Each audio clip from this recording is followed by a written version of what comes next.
Vitajte, milí diváci, bonjour.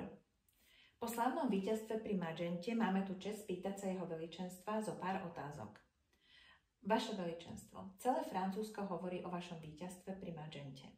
Vojaci hovoria, že ste boli priamo na bojsku. Aké to bolo stať uprostred delostrelby? Tak určite nebezpečné a hlučné, no a určite všetci naši vojaci ukázali obrovskú odvahu. Hovorí sa, že ste sa po boji osobne zastavili pri ranených, dokonca pri nepriateľoch. Je to pravda?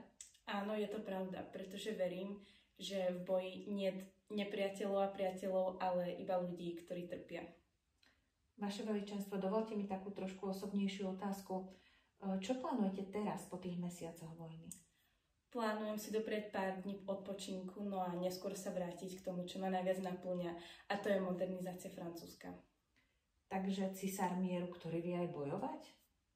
Áno, je to pravda.